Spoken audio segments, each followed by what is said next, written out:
ஒரு ஊரில் செல்வந்தர் ஒருவர் வாழ்ந்து வந்தார்.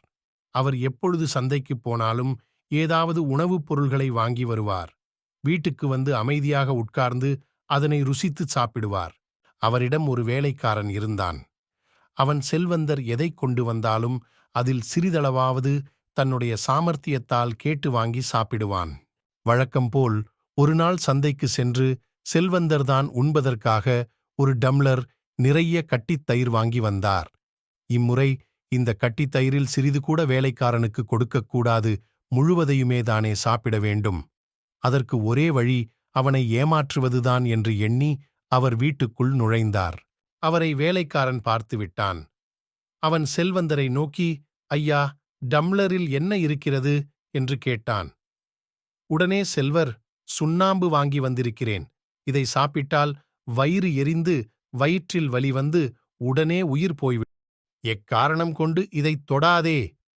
போய் இன்று முழுவதும் தோட்டத்தை உழுதுவிட்டு வா என்றார். வேலைக்காரனுக்கு செல்வர் தன்னை ஏமாற்றுகிறார் என்பது தெளிவாக புரிந்துவிட்டது.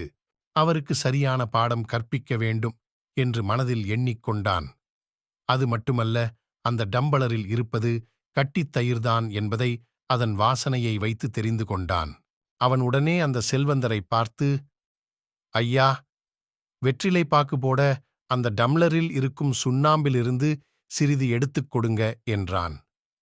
உடனே செல்வந்தர் வேலைக்காரனை பார்த்து, நான் உன்னிடம் சொன்ன வேலையை முடித்துவிட்டு வா, அதிலிருந்து கொஞ்சம் தருகிறேன் என்றார்.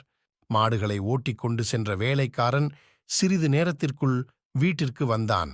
உடனே செல்வந்தர் அவனிடம், நான் சொன்ன வேலைகளை முடித்துவிட்டாயா என்று கேட்டான். உடனே வேலைக்காரன் செல்வந்தரை பார்த்து, ஐயா, எந்த வேலையும் என்னால் செய்ய முடியவில்லை. ஒரு மாட்டை கட்டினால் மற்றொரு மாடு அறுத்துக்கொண்டு ஓடுகிறது. இதில் நான் எப்படி தோட்டத்தை உழுவது என்றான்.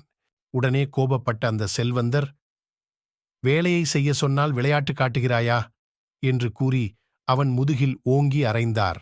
அவ்வளவுதான். அவன் செல்வந்தரை பார்த்து, ஐயா, இதுநாள் வரை யாருமே என்னை அடித்ததில்லை. நீங்கள் என்னை அடித்து விட்டீர்கள். இனி நான் உயிர் வாழ்ந்து எந்த பயனும் இல்லை. அந்த சுண்ணாம்பை குடித்து என் உயிரை விட்டு விடுகிறேன் என கூறிவிட்டு சமையல் அறைக்குள் ஓடினான்.